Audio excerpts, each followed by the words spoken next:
आपका स्वागत है मेरे चैनल मंगल ज्ञान दर्पण में।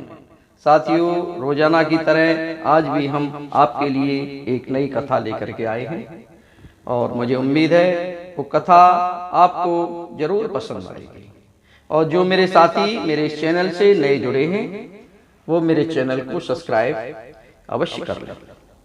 साथियों, आज हम कथा सुनाएंगे भगवान भोलेनाथ और भगवान श्री राम में युद्ध क्यों हुआ। साथियों, एक समय की बात है जब श्री राम का यज्ञ चल रहा था और श्री राम ने उस यज्ञ में मेघ यज्ञ के लिए घोड़ा छोड़ रखा था। साथियों, श्री राम के अनुज शत्रुघ्न के नेतृत्व में असंख्य वीरों की सेना सारे प्रदेश को विजय करती जा रही थी। जहां भी यज्ञ का घोड़ा जा रहा था उसी क्रम में कई राजाओं के द्वारा यज्ञ का घोड़ा पकड़ा गया, लेकिन अयोध्या की सेना के आगे सबको झुकना पड़ा।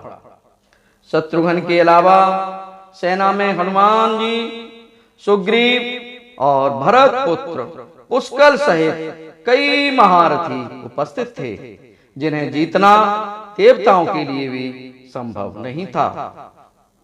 कई जगह भ्रमण करने के बाद यज्ञ का घोड़ा देवपुर पहुंचा, जहां राजा वीरमणि का राज्य था। राजा वीरमणि अति धर्मनिष्ठ तथा श्री राम एवं महादेव के अनन्य भक्त थे। उनके दो पुत्र रुक्मांग और सुबंगद वीरों में श्रेष्ठ थे। राजा वीरमणि के भाई वीर सिंह भी एक महारथी थे। राजा वीरमणि ने भगवान रुद्र की तपस्या कर उन्हें प्रसन्न किया था और महादेव ने उन्हें उनकी ओर और उनके पूरे राज्य की रक्षा करने का वरदान दिया था। महादेव के द्वारा रक्षित होने के कारण कोई भी उनके राज्य पर आक्रमण करने का साहस नहीं कर सकता था। जब अश्व उनके राज्य में पहुंचा तो राजा वीरमणि के पुत्र रुक्मांगद ने उसे बंदी बना लिया और अयोध्या के साधारण सैनिकों से कहा कि यज्ञ का घोड़ा उनके पास है, इसलिए वे जाकर शत्रुघ्न से कहें कि विधिवत युद्ध करके वो अपना घोड़ा छुड़ा लें।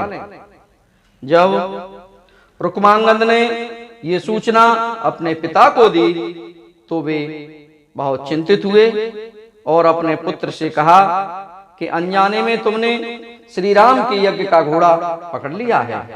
श्री राम हमारे मित्र हैं, उनसे शत्रुता करने का कोई औचित्य नहीं है, इसलिए तुम यज्ञ का घोड़ा वापस लौटा दो। इस पर रुक्मांगद ने कहा कि हे पिताश्री, मैंने तो उन्हें युद्ध की चुनौती भी दे दी है, अतः अब उन्हें बिना युद्ध के अश्व लौटाना हमारा और उनका दोनों का अपमान होगा। अब तो जो हो गया है उसे बदला नहीं जा सकता, इसलिए आप मुझे युद्ध की आज्ञा दें। पुत्र की बात सुनकर वीरमणि ने उसे सेना से सुसज्जित करने की आज्ञा दे दी।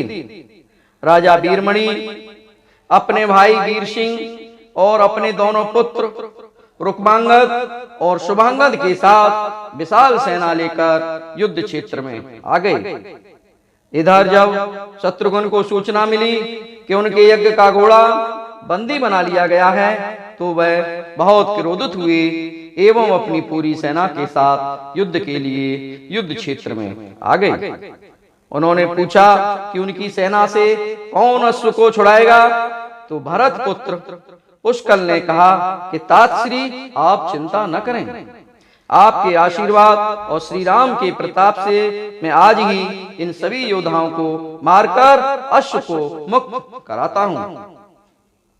वे दोनों इस प्रकार बात कर रहे थे कि पवन सुत हनुमान ने कहा कि राजा, वीरमणि के राज्य पर आक्रमण करना स्वयं परमपिता ब्रह्मा के लिए भी कठिन है, क्योंकि ये नगरी महाकाल द्वारा रक्षित है।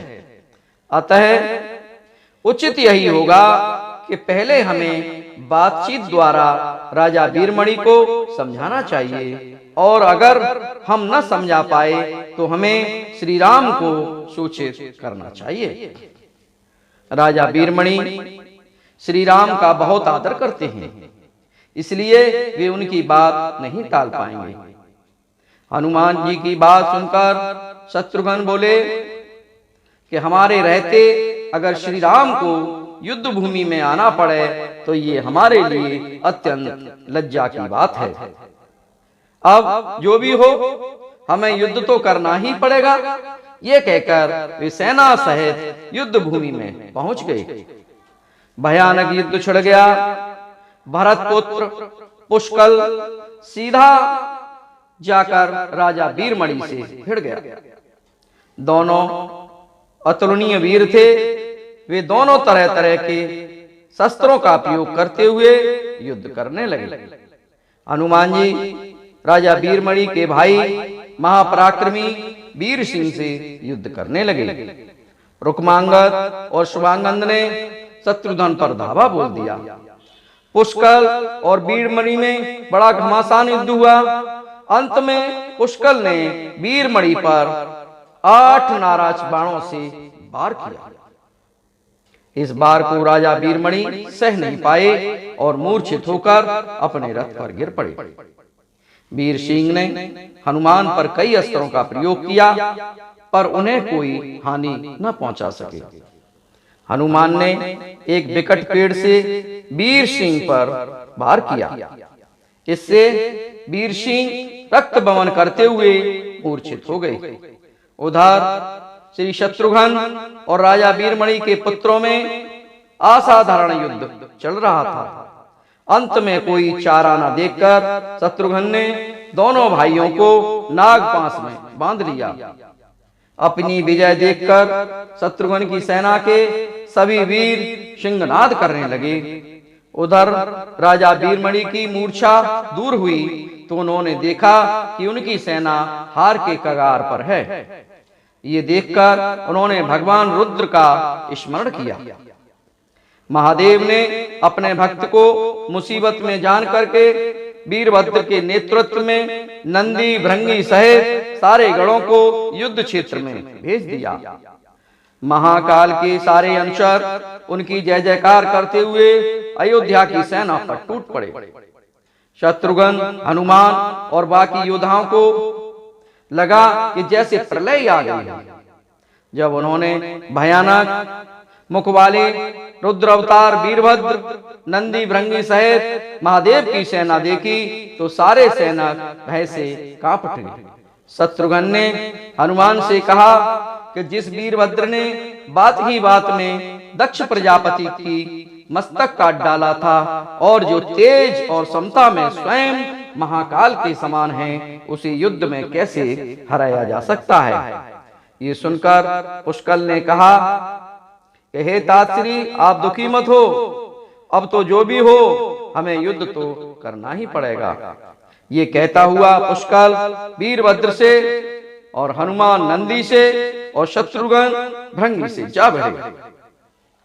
पुष्कल ने अपने सारे दिव्य अस्त्रों का प्रयोग वीरभद्र पर कर दिया, लेकिन वीरभद्र ने बात ही बात में उसे काट दिया। उन्होंने पुष्कल से कहा कि हे बालक, अभी तुम्हारी आयु मृत्यु को प्राप्त होने की नहीं हुई है, इसलिए युद्ध क्षेत्र से हट जाओ। उसी समय पुष्कल ने वीरभद्र पर शक्ति से प्रहार किया, जो सीधे उनके मर्म स्थान पर जाकर लगा। उसके बाद वीरभद्र ने क्रोध में थर्राते हुए एक त्रिशूल से पुष्कल का मस्तक काट लिया और भयानक सिंहनाद किया। उधर भृंगी आदि गणों ने शत्रुघ्न पर भयानक आक्रमण कर दिया और अंत में भृंगी ने महादेव के दिए हुए पास से शत्रुघ्न को बांध दिया। हनुमान अपनी पूरी शक्ति से नंदी से युद्ध कर रहे थे। उन दोनों ने ऐसा युद्ध किया जैसा पहले कभी किसी ने नहीं किया था। दोनों श्री राम के भक्त थे और महादेव के तेज से उत्पन्न हुए थे। काफी देर तक लड़ने के बाद कोई और उपाय न देखकर नंदी ने शिवास्त्र के प्रयोग कर हनुमान को पराभूत कर दिया। अयोध्या की सेना की हार देखकर राजा वीरमणि की सेना में जबरदस्त उत्साह आ गया और वे बाकी बचे सैनिकों पर टूट पड़े। ये देखकर हनुमान ने शत्रुघ्न से कहा कि मैंने आपसे पहले ही कहा था कि ये नगरी महाकाल द्वारा रक्षित है, लेकिन आपने मेरी बात नहीं मानी। अब इस संकट से बचाव का एक ही उपाय है कि हम सब श्री राम को याद करें। ऐसा सुनते ही सारे सैनिक शत्रुघ्न, पुष्कल एवं हनुमान सहित श्री राम को याद करने लगे। अपने भक्तों की पुकार सुनकर श्री राम तत्काल ही लक्ष्मण और भरत के साथ वहां आ गए। अपने प्रभु को आया देख सभी हर्षित हो गए एवं सबको ये विश्वास हो गया कि अब हमारी विजय निश्चित है। श्री राम के आने पर जैसे पूरी सेना में प्राण का संचार हो गया। श्री राम ने सबसे पहले शत्रुघ्न को मुक्त कराया और उधर लक्ष्मण ने हनुमान को मुक्त करा दिया। जब श्री राम, लक्ष्मण और श्री भरत ने देखा कि पुष्कल मृत्यु को प्राप्त हो चुके हैं तो उन्हें बड़ा दुख हुआ। भरत तो शोक में मूर्छित हो गए। श्री राम ने क्रोध में आकर वीरभद्र से कहा कि तुमने जिस प्रकार पुष्कल का वध किया है उसी प्रकार अब अपने जीवन का भी अंत समझो। ऐसा कहते हुए श्री राम ने सारी सेना के साथ शिवगढ़ों पर धावा बोल दिया। जल्दी ही उन्हें ये पता चल गया कि शिवगढ़ों पर साधारण अस्त्र बेकार है, इसलिए उन्होंने महर्षि विश्वामित्र द्वारा प्रदान किए गए दिव्य अस्त्रों से वीरभद्र और नंदी सहित सारी सेना को विदीर्ण कर दिया। श्री राम के प्रताप से पार न पाते हुए सारे गणों ने एक स्वर से महादेव का आह्वान करना शुरू कर दिया। जब महादेव ने देखा कि उनकी सेना बड़े कष्ट में है तो वे स्वयं युद्ध क्षेत्र में प्रकट हुए। इस अद्भुत दृश्य को देखने के लिए परमपिता परमात्मा, सारे देवता आकाश में स्थित हो गए। जब महाकाल ने युद्ध क्षेत्र में प्रवेश किया तो उनके तेज से श्री राम की सारी सेना मूर्छित हो गई। जब श्री राम ने देखा कि स्वयं महादेव रण क्षेत्र में आए हैं तो उन्होंने शस्त्र का त्याग कर भगवान रुद्र को दंडवत प्रणाम किया एवं उनकी स्तुति की। उन्होंने महाकाल की स्तुति करते हुए कहा कि हे सारे ब्रह्मांड के स्वामी, आपके ही प्रताप से मैंने महापराक्रमी रावण का वध किया। आप स्वयं ज्योतिर्लिंग में रामेश्वरम में पधारे। हमारा जो भी बल है वो भी आपके ही आशीर्वाद के फलस्वरूप ही है। ये जो अश्वमेध यज्ञ मैंने किया है वो भी आपकी ही इच्छा से ही हो रहा है, इसलिए हम पर कृपा करें और इससे युद्ध का अंत करें। ये सुनकर भगवान रुद्र बोले कि हे राम, आप स्वयं विष्णु के दूसरे रूप हैं, मेरी आपसे युद्ध करने की कोई इच्छा नहीं। फिर भी चूंकि मैंने अपने भक्त वीरमणि को उसकी रक्षा का वरदान दिया है, इसलिए मैं इस युद्ध से पीछे नहीं हट सकता। अतः संकोच छोड़कर आप युद्ध करें। श्री राम ने इसे महाकाल की आज्ञा मानकर युद्ध करना शुरू कर दिया। दोनों में महान युद्ध छिड़ गया, जिसे देखने देवता लोग आकाश में स्थित हो गए। श्री राम ने अपने सारे दिव्य अस्त्रों का प्रयोग महाकाल पर कर दिया, पर उन्हें संतुष्ट नहीं कर सके। अंत में उन्होंने पाशुपत शास्त्र के संधान किया और भगवान शिव से बोले कि हे प्रभु, आपने ही मुझे यह वरदान दिया है कि आपके द्वारा प्रदत्त इस अस्त्र से त्रिलोक में कोई पराजित हुए बिना नहीं रह सकता। इसलिए हे महादेव, आपकी ही आज्ञा और इच्छा से मैं इसका प्रयोग आप पर ही करता हूं। ये कहते हुए श्री राम ने वो महान दिव्य अस्त्र भगवान शिव पर चला दिया। वे अस्त्र सीधा महादेव के हृदय स्थल में समा गया और भगवान रुद्र इससे संतुष्ट हो गए। उन्होंने प्रसन्नता पूर्वक श्री राम से कहा कि आपने युद्ध में मुझे संतुष्ट किया है, इसलिए जो इच्छा हो वह वर मांग लें।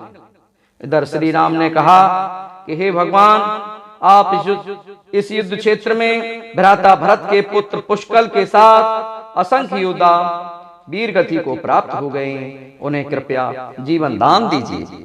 महादेव ने मुस्कुराते हुए तथास्तु कहा और पुष्कल समेत दोनों ओर के सारे योद्धाओं को जीवित कर दिया।